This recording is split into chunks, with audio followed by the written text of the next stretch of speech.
In this section, we will cover characteristics of reviews, starting with some basic definitions and comparing types, then going into more detail by looking at the advantages, limitations, and myths of systematic reviews. Let's start by looking at the most common type of review, narrative reviews. Also called literature reviews, these reviews aim to summarize the critical points of the current knowledge on a particular topic. There are various reasons to write a lit review. As an introduction to a study, demonstrating how a study fills a gap in research and comparing it to other research. Lit reviews can also be written as a separate work to organize a topic or describe variables influencing a particular issue or problem. On the other hand, a systematic review is a research method that aims to answer a research question by analyzing studies meeting a specified criteria. Put another way, it is a study of studies. There are 5 main steps to a review: define, search, select, appraise, and synthesize. We will be going over these steps again later in this module, then focusing on each one with its own module.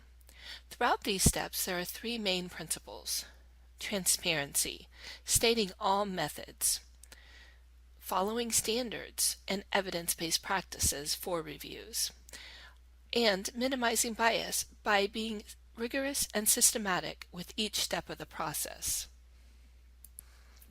A meta-analysis is a statistical method which combines data from studies. While a meta-analysis usually starts with a systematic review to find the studies, it does not need to. In addition, many systematic reviews start with the intent to combine data into a meta-analysis, but once collected and tests are run, it is shown that the data cannot be synthesized into a meta-analysis. When comparing the review types, systematic reviews are a scientific approach to a review article, while narrative reviews depends on the author's choices, making them much more subjective. Methods are clearly described and reproducible in systematic reviews, with the criteria, databases searched, and selection methods detailed. Narrative reviews do not explain methods, and the review cannot be replicated. Let's look at some specific examples. All of these articles will be focusing on diabetes management. This first article is a narrative review. Notice that the abstract is not broken down into objectives, methods, and results as most scientific articles are. Although it does mention searching the PubMed database, the number retrieved and selected is not explained. The next example is a systematic review, which is conveniently added to the title. It is a structured abstract describing the criteria, places searched, selection method, number of articles retrieved, and so on. Also is included in a flow chart showing the flow of the articles through the review. Finally, the last example is a meta-analysis, which is also provided in the title.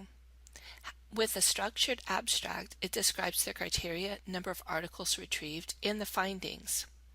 Also included is a forest plot displaying the relative strength of the treatment of various studies. There are several reasons why reviews are needed. First, there is too much literature out there for one individual to assess and synthesize in order to keep up with important knowledge in a field. Well-done reviews demonstrate biases and other issues with individual studies, identify gaps in research, provide evidence for decision-making, and help in planning new interventions. Reviews also help when planning new studies so that they are appropriate and relevant in the context of the current evidence. There are also limitations of reviews. One criticism is that often the results are inconclusive. In addition, there may be no studies on a topic, or the studies could be of poor quality. From the reviewer's point of view, it is disappointing when practice does not change, even though the evidence has shown that one method or intervention is better than others. In a 2001 article, Pettigrew listed 7 myths of systematic reviews. One that I hear from time to time is that reviews are the same as ordinary reviews, only bigger. As we go throughout these modules, I think you will see that they are very different. While in the past, reviews tended to include a wide variety of procedures, the methods are continuing to improve and guidelines are available. Reviews can include any type of a study, from randomized controlled trials to qualitative studies, and are not a substitute for conducting high-quality primary studies. In fact, reviews depend on these high-quality studies to provide the best evidence by combining findings from all the studies and provide a complete view of a certain topic or intervention. Systematic reviews do not need to include statistical synthesis or be done by experts. However, consulting experts on various areas as they come up in the process is recommended. It is important to work with an experienced librarian for supporting the selection of resources, searching databases, and managing data.